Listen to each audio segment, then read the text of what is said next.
Ladies and gentlemen, boys and girls, welcome to another exciting episode of FlappCast, Behind the Funny, where we actually talk about what goes on behind the scenes at a comedy club.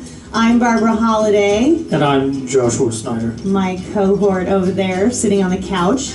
And we have two amazing headliners joining us today. They both are actively involved comics here at Flappers. Jay Davis is here. What? No, are you kidding me? Thanks for having me. Produces Jay Davis Presents every Tuesday night here at Flappers at 8 o'clock. Jay Davis Comedy every Tuesday. I love it. And then also Ty Rivera is here. What? Hello. From Comedy Central and won the World Series of Comedy this past year. Yes, ma'am. Very exciting. Just came back from Winnipeg off of that. Oh, really? Yeah. Everyone wants to go to Winnipeg. So cold, I hate it. Yes, I mean, the shows were fun, but it was so cold and miserable. You're a California guy, huh? I'm Arizona. Oh, Arizona. Oh, That's even hotter. Yeah. From Arizona to Winnipeg, you too can win the World Series of Comedy and end up in cold. Dreams come true. It's interesting because I happened to notice on your Facebook you just posted something today or yesterday about everyone was asking you about the World Series of Comedy and all that stuff. Yeah, I get a lot of inbox requests for, like, pointers and stuff like that. And I mean, like, I just posted one thing on my Facebook and kind of gave everybody a little bit of advice because I'd spend all my time responding to people if I didn't do it that way. I know, it's crazy, isn't it? And comics think you're being mean, and really you're not. It's just like, I just can't individually respond to each person and, you know what I mean, like customize it for you. So here it is for everybody. Check it out, read it. If you have a question, post it there, and then I don't have to answer that question a million times. Right. So I'm open to answering questions, just not individually in my inbox. Very interesting thing you're talking about. I mean, as a club owner, I didn't even have a clue until I started doing this 5 years ago how many inquiries I would get and how many bad names I would be called. Like, I've been called a cum dumpster. So if the comic who called me that is listening or watching, then enjoy that. But I said, really? A dumpster? I mean, I can take about a teaspoonful. But an entire dumpster? I mean, I've also been called a cum dumpster. Really? Maybe it's the same comic. Oh my God. But you know what's weird is that's because I didn't book the person. They don't always want to know the truth. Yeah, well, as far as that goes, Yeah. like when it comes to bookers and stuff, I try to remind other comics, like, you got to remember that the booker isn't ignoring your email, they're ignoring an email. Right. Like, they don't even know it's you, Great or it's point. not as personal as people take it, you know? It's like, and that's another way I see people mess up too. When they finally do get that booker's attention, they'll be like, "Oh yeah, you had ignored my email." And it's like, okay, why did you remind them that? You should have Right. just left it alone and been like, "Okay, we're talking now." Right. Just show up and be positive. Yeah, And well, then be funny. That's really important. Yeah, very important. Because those are the three things we always talk about here. Be funny, be professional, and be supportive. That's Those it. are the things we look for in comics. And if they can do those things, we love to book them. So, sometimes you just have to show face. I mean, like, even if, I mean, some of the guys, might come around some of my shows for a year straight, and they're such nice, positive people, and they always have a good attitude, and, geez, I haven't booked this guy in a year, and I keep seeing him. Finally, I'm like, I gotta book this person. Like, and I know Right. it's a long time. It's like, but he's also funny. I see him working hard, or her, Yeah. when they're showing face, it reminds you, it's not just an email sitting with 1,000 other emails. yeah, Right. show face and Yeah. stay somewhat sober. Yeah. That's Somewhat, yes. well, because I Right. mean, like, comics are allowed to drink a bit. Everybody Yes. knows, but like when you're completely drunk and it's like, okay, you're a mess now. Now Right. you're a part of the problem in this room, Yeah. and you want to get booked. Yeah. Well, Jay, you're an interesting cat because, not only are you a great comic, but you attract really big names to your shows. And how are you doing that? I mean, Well, is I that the think- same technique? Just I being- think what happened with me is, I've been in LA for a long time, so like I was a natural promoter because I knew a lot of people. So it's a little bit easier to promote if you have a bigger Rolodex. So people don't realize I've been in this, town since I was 17. What? So. You only look 17. Yeah, Come well, on. thank you. What? And well, that was nice. But basically, so I met a lot of people, and then I also worked in the nightclub and bar industry for a long time. Oh, which I didn't know that. prior, Oh, yeah. great. And I was managing a bar at the Sunset Marquis Hotel back in the day called the Whiskey, and I met Dave Chappelle there. And I told him I was interested in doing comedy, and he was such a nice guy. He talked to me about comedy, and he was really cool. He would stay late, and And then I guess the next time he came to town, I had started this room at Dublin's. Remember the Dublin show back in the day on Yes, Sunset? I think I did which kind of that became show, yeah. became a big hit. And so Dave heard that I started this room 3 weeks after I started it, and he's like, "Man, I'm impressed. People talk about comedy all the time. Not only did they never start doing it, but you went out and built your own stage." He goes, "That's impressive." He goes, "When's your show?" I go, "It's Tuesday night." He goes, "I'm in town till Wednesday. Call all your friends. Tell them Dave Chappelle's coming down doing 20 minutes. Go ahead and promote it." I was like, "Really?" He's like, "Yeah, go ahead. Tell him. I'll be there." Sure enough, he showed up, did 20 minutes, and that put Dublin's on the map. And because Dave did it, now the other big comics thought, well, if Dave Chappelle's doing it, I need to know who this Jay Davis guy is. And I just started comedy, so there was a bit of luck involved, you know, but Dave solidified my room and made it like a legitimate comedy room in a Irish pub. So because of that, I was able to meet these other big star comics, but that was 12 years ago. Some of them weren't big stars yet, but we started putting them Now on, and they they became are. my friends, and so they still come and support what I do, which is great. Yeah, that is so cool. So come down on Tuesdays. You never know who's going to be here, including That's true. tonight at 8 o'clock. I actually reached out to Mr. Chappelle today to see if he'd come through. You never And, know. he said as long as the cameras are turned off, maybe he will, but I don't Well. know. I don't know if he will or not, Yeah. but there's a slimmer of hope Yes. that he might stop by. A slimmer A of hope. I slimmer. love Yeah, that. because he is in town A and, slight and he glimmer. likes me. It's like a glimmer and a slight. Yeah. But it's a Like long glimmer. drive from Hollywood. People coming from Hollywood. so but, far. But it's really not that far. And I think once they come here, they're Over going to love the the room. hill. They're going to love the room, and they're going to want to come here all the time. I believe that. Yeah. Like I found Bill Burr loves this room. Oh, we have So, I mean, Titus. yeah. Christopher Titus was one of our, it's funny you're talking about Chappelle. Well, I would say that Mr. the wonderful Chris Titus was a big help for us. He did our first New Year's, and we've known him for a long time, and he also was like, "What? You built a stage, and I'll come out and support you," and that's what he did. And having a big name like that, our first 3 months after being open was not only hard, because you're like, I remember when we built this, and we're like, how do you go from like one day being closed and never even existing to the next day having big comedy names coming and performing on your stage? I mean, how do you start teaching comics that this is going to be a legitimate room? That was, so Titus really helped us, I think, do that, and as the big names do. Well, I think it's great that you and your partner, right, Dave Reinitz, yeah. are both comics. Yeah. And from the comedy world. So that's what's great about this room is, when I first saw it, I'm like, well, I knew it used to be a macaroni grill, and I came, Yeah. like, how are they going to, I walk in, I'm like, oh my God, you There's got the two rooms. spaghetti. But you built it from a performer's standpoint so the Ah. performer can win. Ooh. You know what I mean? Like, if you come in here, and some of the bigger names that haven't been here yet, they need to come down because it's a great room. Thanks, Jay. It's dark, it's got good sound, good lights, and that helps a comedian's confidence. Yeah. Which most comics that are the best, they're always wanting to work on new material, and this is a great place to do that Right. and develop more. Here's your 100 spot for Yeah, that. appreciate it. Thanks. Yeah, I All think right. that. But no, I really mean, I'm not just. a macaroni grill. Yes. Yeah. A lot of people don't know this was a macaroni grill. Yeah, I didn't know that. Or as I like to call it, a crapperoni grill. Oh, wow. well- No, I don't mean to slam that. Well, that's probably why I went out of business. Well, the big difference, I think was having a restaurant here. We're on a corner, which is both a blessing and a curse. We have like 45,000 people drive by a day on this corner. So I thought, hey, that's going to be cool. Imagine what we put on the marquee. We got 45,000 views a day. That's pretty cool, pretty good. But as a restaurant, people are going to walk right by the front door and go into the AMC area where all the restaurants are located. They're not going to stop in here. But because Ty Rivera and Jay Davis are here, they're going to come. So we're what's called a destination location, really. I mean, and that was what we banked on. We said, people are going to find free parking if good comics are here. And again, we also set out to treat comics well. Tell me about your worst horror story in a comedy club, like how shitty you've been treated in clubs. Well, I started here in LA, so I've been treated pretty shit. You know what I mean? Like, I started here.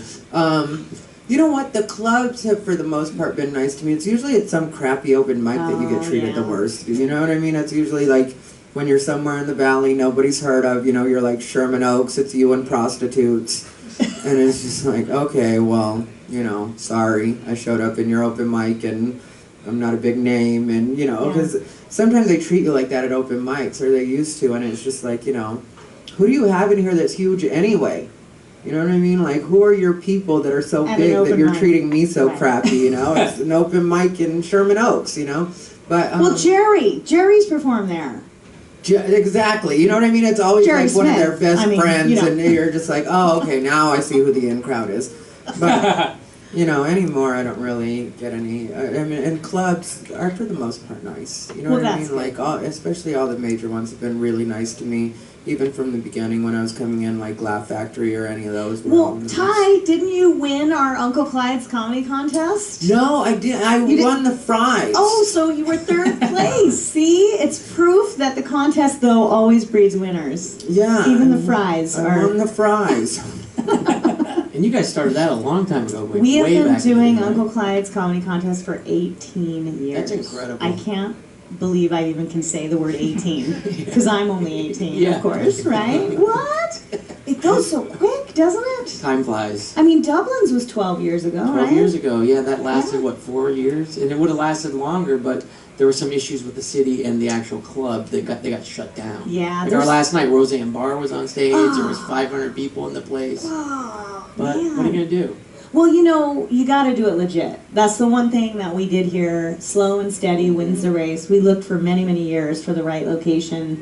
We knew we didn't want any of those columns and shit in the room, you know? Like, we really thought hard and fast about every little detail. They passed I on mean, the Parthenon. That's Yes, the Parthenon. You know how you have those rooms, though, and there's like, everything's perfect, and then you're sitting behind a column? Oh, It's I, like, I agree with that, oh, yeah. that was the one thing. We're like, can't you just have a big rectangle without any columns in the thing? I mean, how hard is that, really?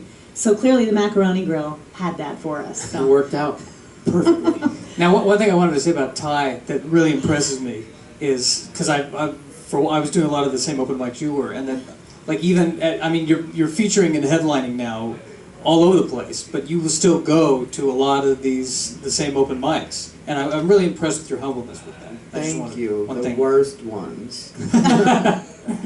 Yeah. No, because I think it's important to always be working on new material, and I think when people come out to pay you, or pay to come out and see you, whether it's featuring or headlining, they don't want to see you work out a bunch of new stuff. That's right. They just don't want to see you, like, you know what I mean? And when it comes down to it, you can do a bit 2 or 3 times and kind of know where you're going with it and have it not be brand new, and then you can add that to your show as something new, you know what I mean? But it's not completely untried, which is where I think a lot of people mess up, is they start looking at their regular shows as open mics.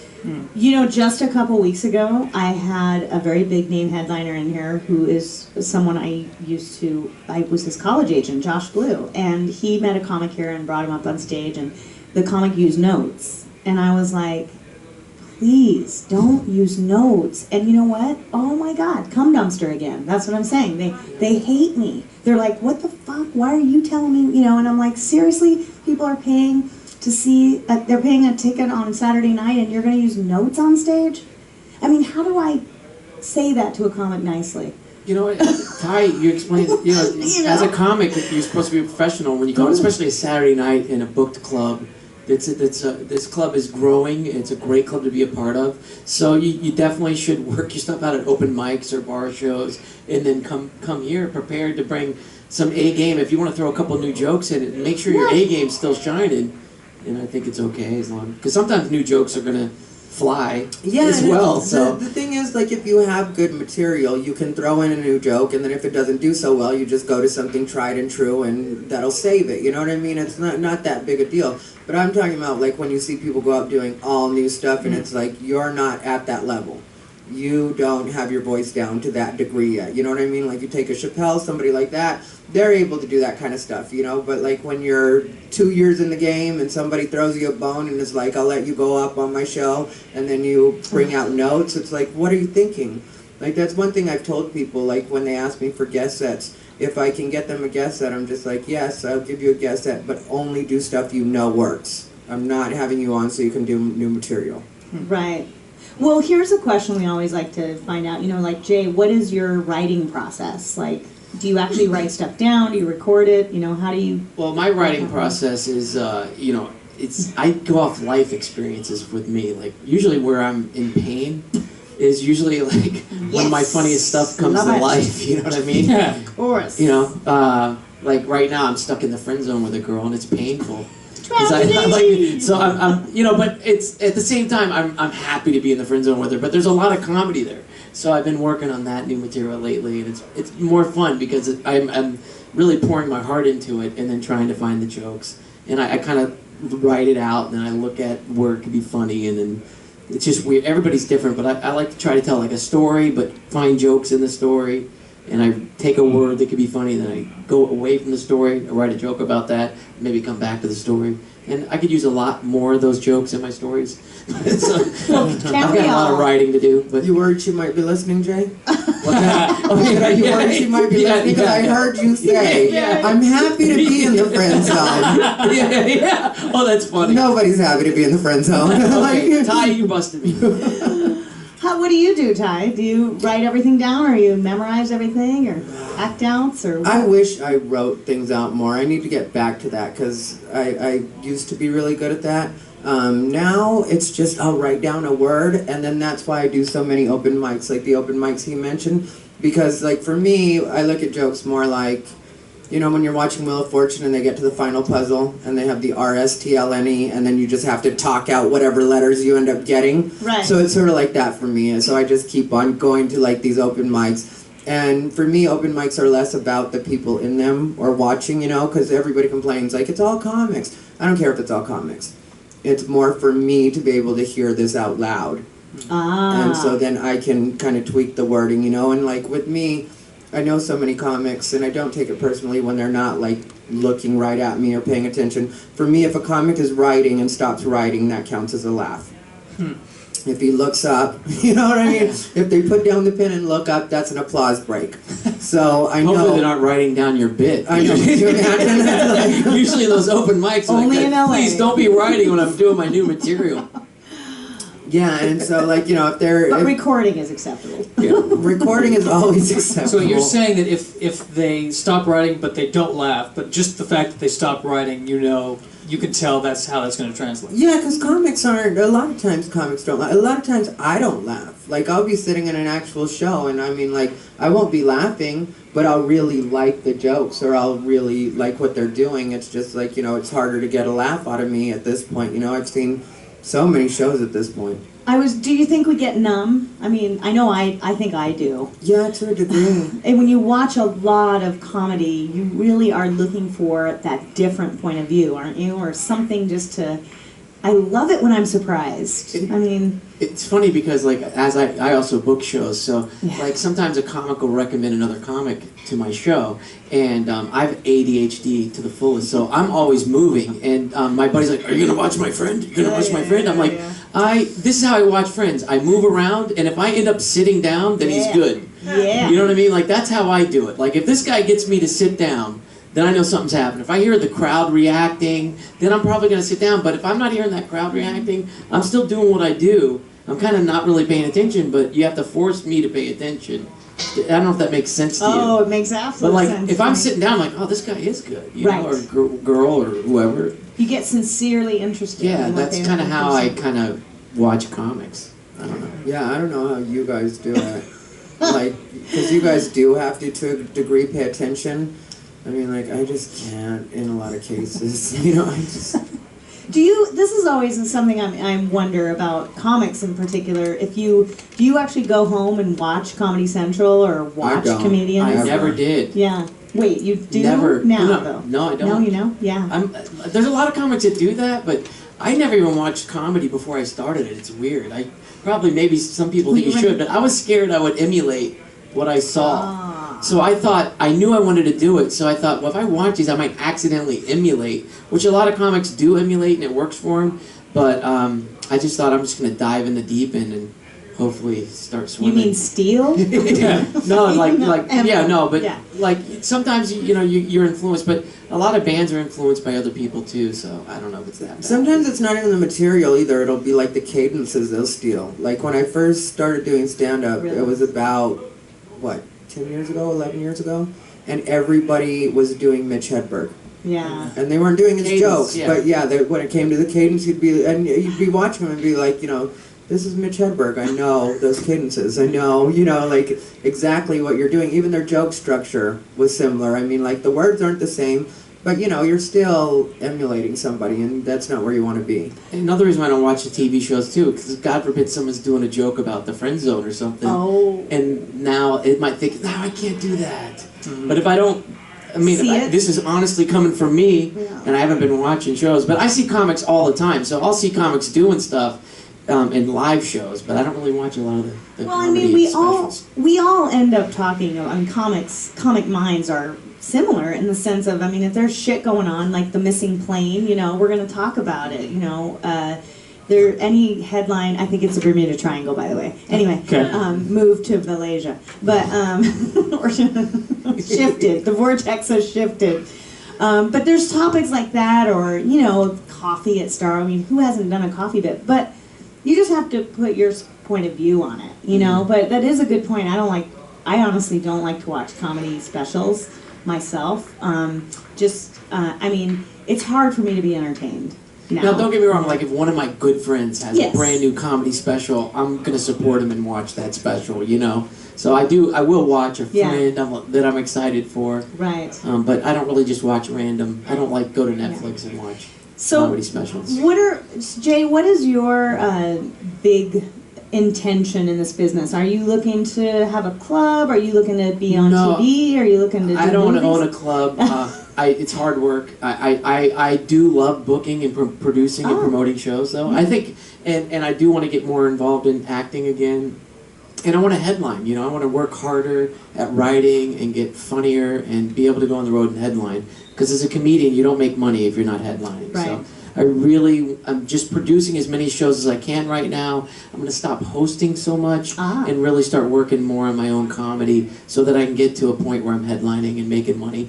And I think no matter what happens, I'd love to produce movies and TV one day as well and help other comics in that sense with my connections. Didn't you also work on Tosh.0? For the first 2 seasons, I helped with audience promotion for him, just to bring in some kind of younger people that he knew was going to be relatable to the type of material he was doing. He was a little scared of the audience company in case they're bringing tourists that are 70 years old in there that might not, help his confidence with the material that he wanted to do. So I would bring in younger audience that they'd sit in the middle to give him that confidence because some of his material is a little dark or, that maybe some old lady's not going to laugh at, so. That's what I did for the first 2 seasons, and then it became the #1 show, so they didn't really need me anymore. So, yeah, that's why I didn't work there. How did you get those people in? Well, they're just friends of mine, I just said, Tosh wasn't that famous yet, but I was like, you got to come to this taping, and then the show took off pretty quickly, so. And that was really nice of him to offer me that position. Yeah. And it was a great time for the first 2 seasons. I had a blast doing that. That's a good. And they put me on 3 different episodes, so that was cool too. I always wonder if it's like I ask our employees here, a lot of whom are comics, if it helps to be around it, and I think absolutely it does, because you just never know. Like if we need someone last minute and my server is a comic and I know they could do time, who am I gonna pull up? I would pull them up before someone I haven't seen before. True, yeah. So. Now, this was, I know, something, because I know we've talked about this before. Can you talk a little bit about how making the transition from doing the open mics to starting to do the road? Because it's really, especially with you, I want to hear it because you're younger and you're kind of closer to the most current generation of comics who have kind of made that jump. Honestly, again, it goes back to the crappy open mics. I did a bunch of crappy open mics that nobody would expect me to do, and or nobody would want to do. Because when I was I've slowed down a bit because I work more now. I get to actually do this for money now, and so I know, and so I don't. Thank you. I can't wait for that day. You're so silly. So I don't get to do the open mics as much as I used to, but there was a point when I was doing between 25 and 28 shows a week, and that was shows, open mics, booked, paid, unpaid, anything I could do, I was doing. 25 in 1 week? Yeah, 25 to 28. You were doing that? I did 28 when I did my CD, and I couldn't even do a full week. That wasn't even a full. There, 7 that days. answers your question right there. This guy works his ass off. That's Thank amazing. you. Yeah, and I have a so- ton of respect for you. Like you may have done more shows than Dean Del Rey in a week. I can't believe that. Oh yeah, well, Dean Del Rey and a lot of them will tell you that I'm where they got it. You know? Wow! Yeah, like even Tony Baker. We're gonna hang a out lot of after those this. guys, This it's is who not you like, need to you hang know, out with. Guys yeah, that work not like that. You know, a brag or anything. It's just like, you know, everybody knows that I was doing it like that. So other people would ask me where I was going, and I started telling them, and I didn't mind. I never felt like, you know, they were going to take my spot or anything. I mean, like, the more comics there are, the longer it goes, the better I get to get in. You know what I mean? Yeah. The more chances I have to get in. And instead of like thinking about it, because some people would be like, I don't know if I can make it to Burbank in that amount of time. I would just head over here Right. and see if I And can you're make already it. here. Yeah, and then by the time I'm here, you know, and then like because the comics are being supportive because they know you work so hard. If you come in and they're on the last one, they're more likely to be like, okay, well then we'll put you as the last one. And so like I was doing stuff like that. And I got seen in like the most unlikely places. Like one night I was doing a place in Peppers, called Peppers in Altaloma. That was kind of like, you know, it was paid, but it was kind of a crappy show and like rednecky type spot. And the guy that happened to be booking for Laugh Factory Latino Night saw me. And then he was like, do you want to come down and do 7 minutes? And so I did the 7 minutes, and then that's how I ended up working my way into becoming a Laugh Factory regular, was off of meeting him in that spot. Then it was another, like, comedy contest that I did, kind of a small one. It was in Vegas, but it was not that well known, and that's where Jen Kober saw me. And then Jen Kober liked me, and she hit me up on, like, MySpace at the time and was like, do you want to come down or come out and do a college tour with me? And so I did a bunch of colleges with her. And then Joe Coy ended up seeing me at one of the, like, you know, Laugh Factory, I think it was, one of the nights I was doing a guest set there. And then he told me that he would take me on tour at some point. And then when he ended up, like, getting successful, I went on tour with him for a year and a half.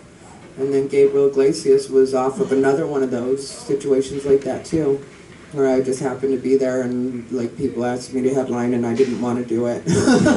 And I did it, and then Gabriel turned out to be there and he was like, you know, do you want to do my show? And so that's how I ended up doing Stand Up Revolution. Wow. That's incredible. This guy worked. You know what? Let's give him a round of applause, because that is seriously like every comic needs to know that this is the path. how you make it. That's the only way, right Not there. bitching or I'm really complaining. impressed. Thank you. And no, like when I moved to LA, I didn't know anybody. It's not like I had any Right. kind of family connections or, you know what I mean? I didn't, nothing. I mean, like, you know, I didn't even know what I was doing, you know. Technically, when I moved to LA, I moved here because I had terrible stage fright. Oh. And I knew I was never going to grow in Arizona, you know, with the limited amount of spots we could do. So that's why I did so many. Like, it wasn't like me trying to do so many spots. It was me trying to, like, break myself of this stage fright. And I thought, if the more I go on stage, the better I'll get at it. The only cure for stage fright is to confront any fear, really, unfortunately, is just to confront it. I have comics ask me every day about that. They're like, I'm petrified. I'm like, just get up here, and the more you do it. And now, do you still feel like you have No, that, I or- don't. No. I've never- You know, I feel the regular Right. rust anybody feels if I take Yeah. a day off or a couple days off, you know. But I don't. Yeah, no, I don't feel that because it was terrible. Like lights used to spin, and you know, like it was. I'd get nauseous. So are you down to like 27 shows a week now, or what? You know what? Honestly, now I'm probably down to like when I'm really going like 14. Oh, Like, you know, I'll do like 2 a night Still and a stuff. lot. But yeah, but you know. Do you like traveling, or are you getting sort of antsy, wanting to start to stay home now, you know? I love traveling. The only thing that I'm not liking is this right now with the weather we're going through, or a lot of the country is going Yeah. through. You know, because I was in Dayton and I was there headlining, and it was 100% door deal. Yeah. Ooh.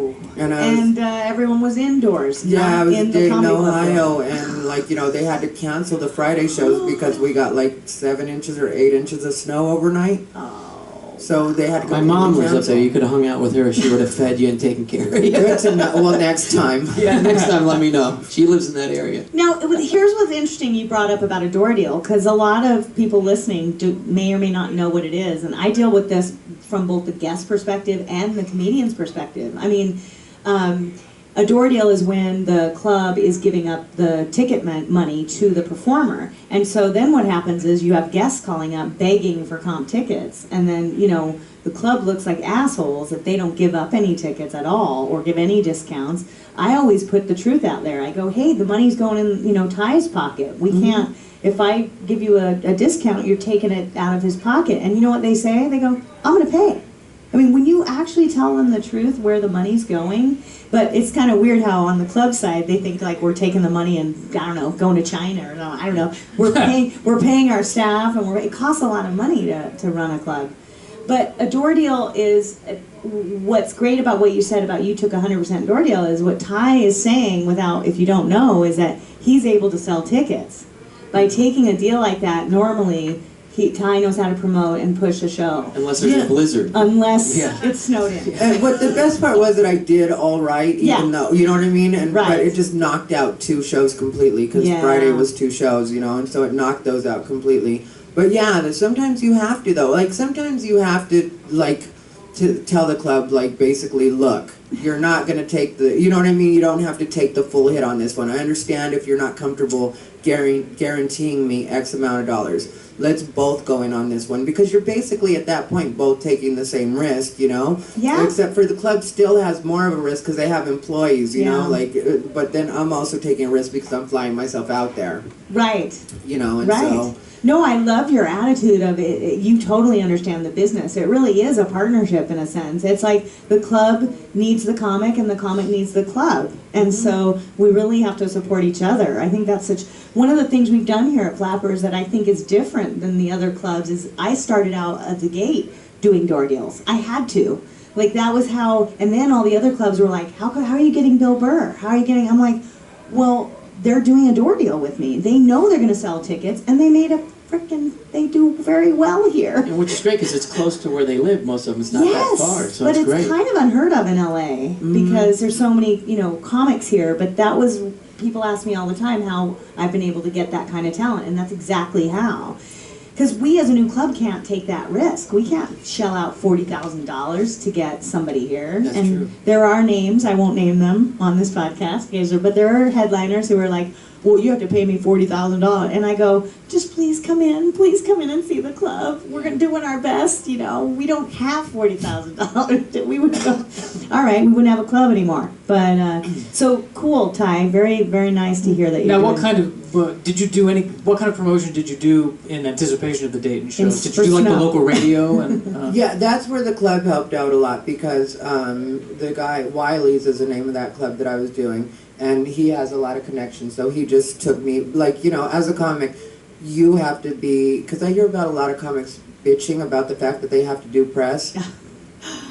Too bad. You have to wake up at 8 in the morning and you're going to have kind of a sucky day, and at some point you're going to eat some Wendy's, and, you know, that's not part of my regular diet, but, like, sometimes you just have to, you know, do what you have to do. And so, like, you know, yeah, it is kind of a miserable day because, like, he just took me from one to the other, and then in some smaller markets, like, you know, each radio station is down the hall from each other, so it's like that, but then it's like the waiting for the other one to come in, and like, you know, so that way, local blogs, anybody that's with me, especially being gay and Latino, I reach out to those as well. Like if they're, you know, I'll Google and see if there are organizations that fit either of those markets, you know, that wouldn't mind. Some of them are kind of weird about that. Some of them will help you out. It just depends, and you have to hit them up, even though in that way you do get a lot of doors slammed in your face too. Yeah. You know, because sometimes, like, there was one community center, like one of the gay community centers, that I had hit up in Texas. And they were like, Texas. unless we're going to benefit from it, unless you're giving us money, then we're not going to shout it out. Yeah, and it was a gay community Texas. center. Yeah, it's a gay community I blame center. this on It's like- Texas. Yeah, you know what's going to happen? You're going to get so famous the next time you're coming there, they're going to be like, hey, can we come down? Yeah, want free tickets. Well, no, it's going to cost you double. And something fascinating that you just said that I want to point out is that you reach out to the Latino community, the gay community, gay Latino community. It's an example of, like, you know who you are, you know what you're selling. Mm-hmm. And I talk to a lot of comedians who I think hesitate sometimes to embrace that because they're worried like, oh, I'm going to be too cliche. I don't if want to I have a bring-" niche. Right. They say. But what's great is that, like, when I watch your comedy, like, none of what you do is Niche-y cliche or- Latino or yeah. cliche. Yeah, and I don't think you have to. I think your comedy can still speak for itself, and you can still represent your different, whatever groups you fall into. Like a lot of times your group is just happy to see you up there. Like I know that with Latinos, they don't care if you're not doing all the, because I don't do like jokes about being beat with a chancla or a lot of the like stereotypical Latino jokes, but like I know that when Latinos come up, they talk to me afterwards, and they're like, it's just nice to see you up there. I'm gonna have to find out if there's any ADHD community centers because that would really help me sell tickets. And the problem is I'll forget when I get there because my attention span will be off, and then all the people that were supposed to go to the ADHD community centers probably forget to go. So A lot of 5-minute shows. Damn it. Oh, Jay Davis. Well, what's your angle on your shows? You always get a lot of people out to your shows. Jay Davis Pretty presents. women, pretty women. Really? Yeah. In the audience or on stage? No, in the audience. I don't know what it is, but like just in Hollywood, there's a lot of pretty women out there, a lot of models. Because I was in the nightclub business prior to comedy, I get to meet all these bottle service actress girls that are, the hot bottle service girls. Wait. Bottle service actresses? Most of these girls, that? they're actresses, but they're not working as actresses all the time, so they got to make money, so they sell bottles of Ace of Spades at the local nightclub in Hollywood, and they make good money doing that. Like some of these girls make $300 to $1,000 a night. No, I haven't seen just those carrying girls. bottles and like sparklers and stuff, but they're really pretty, and they luckily for me, a lot of the shows I do are Mondays and Tuesdays, and those are usually the nightclub people, industry people's days off. So I know a lot of these people, so I'm able to gather them up, and they don't want to go to a nightclub. They're in nightclubs all the time, so coming to a comedy show is a lot of fun for them. Did you so keep that's kind of been a help to my promotion. Did you keep a database and I always keep some a of those people database. Yeah, over? I always collect everybody's emails and phone numbers. And what stuff like that. you use email marketing companies? No, I just do everything by myself. Oh wow. Yeah, I just try. I make friends. When people come to my show, like even here, I don't know a lot of people in Burbank yet because all my friends are in Hollywood, but we're building this Tuesday. No, I love Burbank. No, it just sounds weird because that's where I've done most of my promotion. So this is my first time doing a real Valley promotion. Yes. And I live in Burbank now, Toluca Lake, so it's perfect. Yes. Yeah. So I stay after and I talk to people and I let them know, like I befriend them. Like if you're going to support my show, I want to be your friend. I don't think of you as a fan. I think of you as a friend. And I'll give them my phone number and whatever, and they can tell friends, and then usually they start texting me they want to come to the show, and then it builds that way. That's how I do it. That's why you're always in the friend zone, Jay. Yeah, it's true. Like, I don't try to date the girls that come to my show because it's my business. Right. You know what I'm saying? I think being in the friend zone with these beautiful women is a quality thing for a comic. I call that Hollywood flirting. Yeah. That is my term for that. And a lot of these hot girls, if I'm just friends with them, they end up bringing like the guy that's the head of Comedy Central down. You know what I mean? Because he's trying to date them. Oh, you're gonna meet my friend Jay. He's so funny. He does great shows. And then they bring industry. It's so funny, but that kind of happens. And then people like Ty come down, who's been working their ass off doing 28 shows in a week.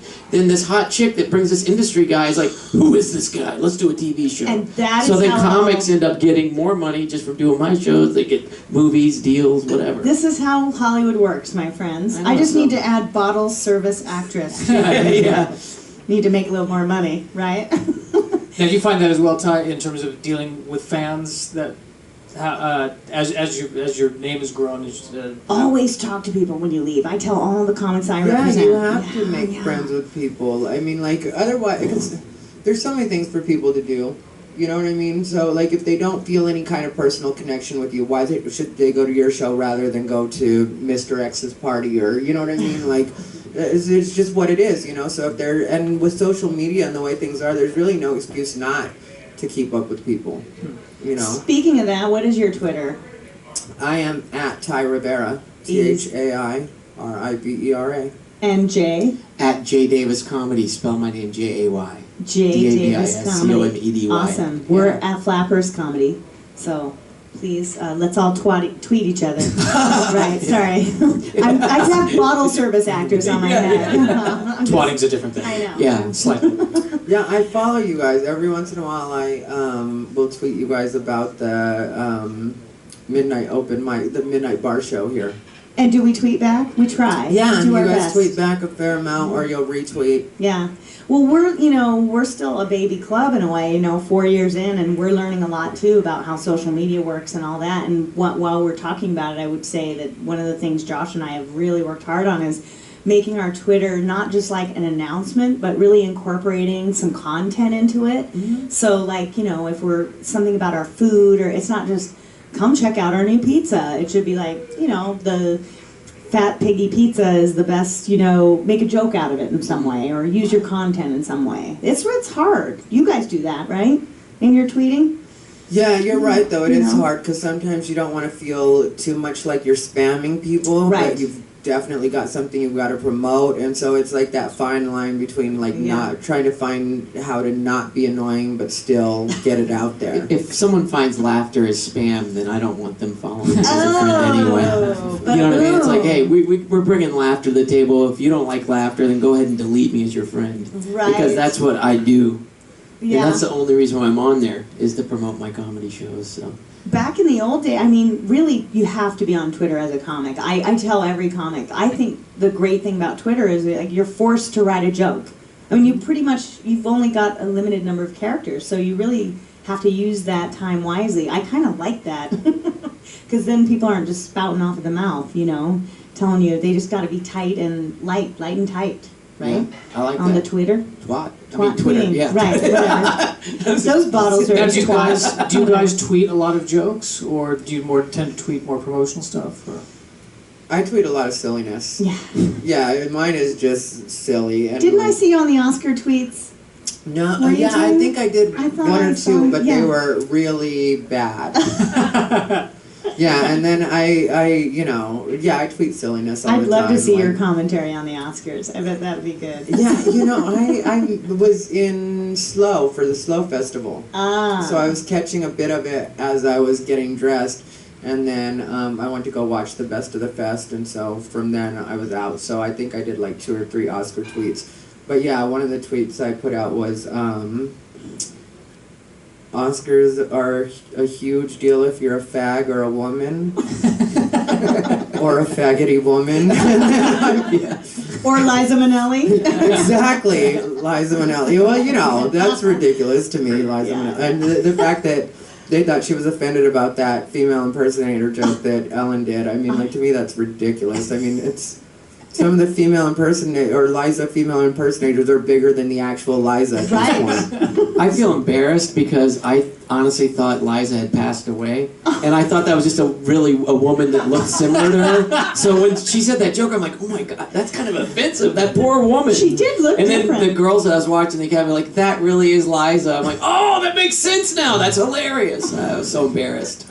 Do you know that Ellen tweet? Did you hear all about how the selfie and all that, how generated at $1.5 million for charity? Oh, is that? That's Yeah, I know I that. mean- I retweeted that one. Yeah, me too. And each time, what Samsung realized was they decided to like raise $1 per retweet for the charity of Ellen's Choice.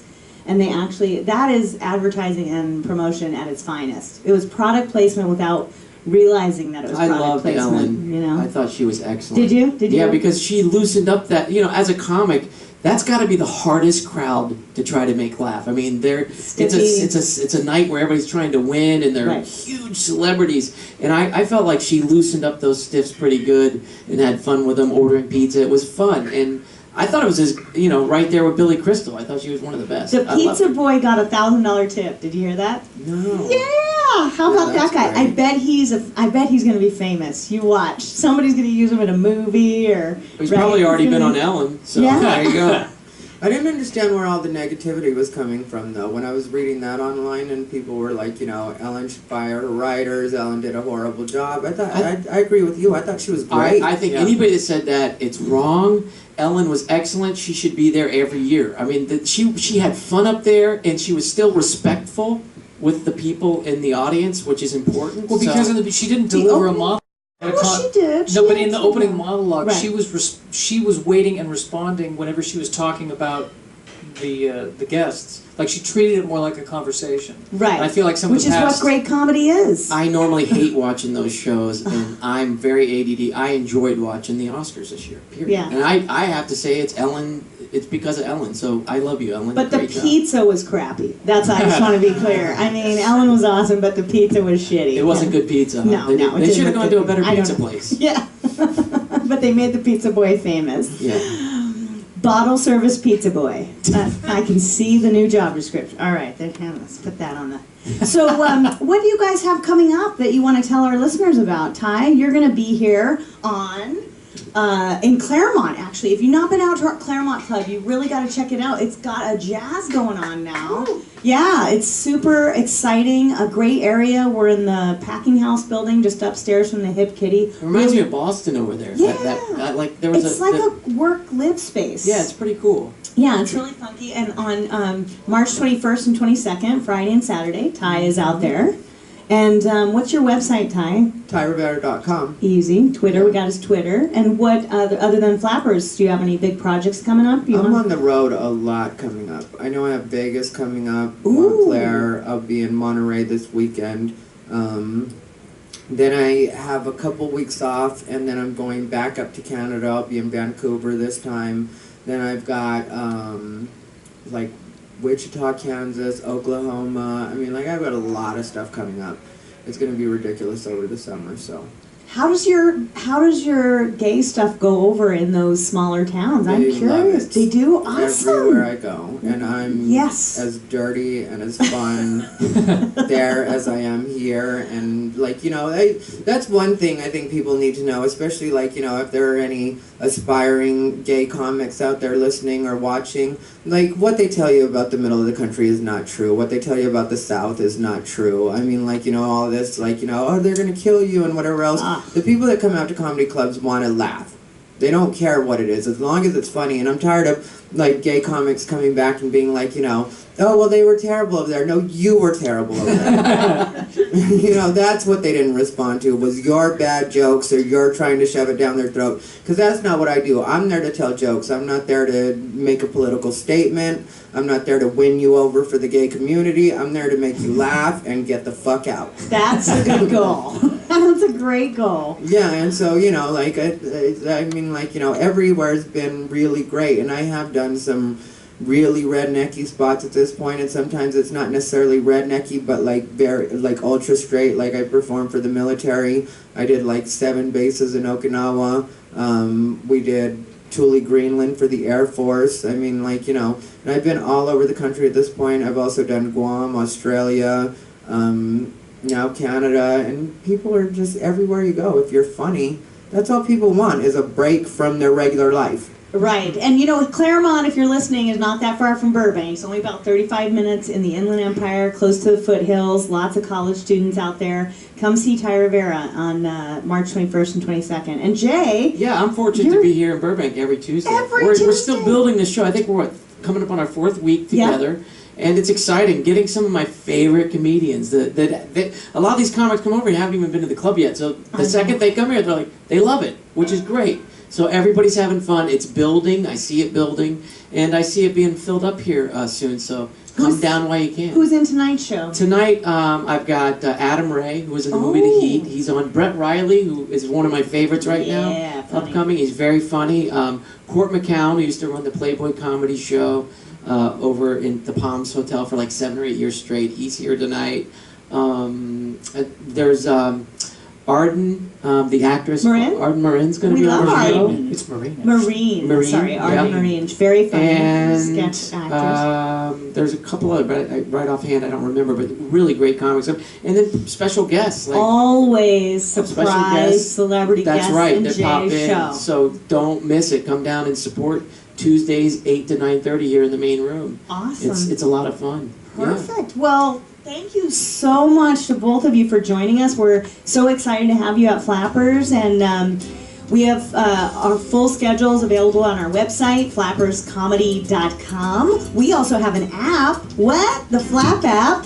It's free for Android and iPhones, all phones. We don't discriminate against any phone or mobile device. And what's cool on the Flap app is you want to download it because you can get deals and discounts that you can't get anywhere else. And also, we always do celebrity alerts, so only to our Flap app followers can find out who's coming. And so this weekend in Burbank, by the way, Hugh Moore. Oh, a writer on Arsenio Hall Yes. show, and a great comic in his own great right. comic. It's Really, Yeah, Hugh Moore is great. Catch that show. you'll want Yes. more of Hugh Moore. That's Yes. what I'm saying. Hugh Moore, and then in Claremont we have Sarah Tiana. Oh, I love Sarah too. She's Just awesome. recently on right? Chelsea, a real sports chick. She's hilarious. All right, well, thanks again for joining us, Ty Rivera and Jay Davis. We hope we'll see you here on another episode of the FlappCast. Thanks for listening, everyone. Thanks for having us. Flap out. Thank you. Where's your tag? Flap out.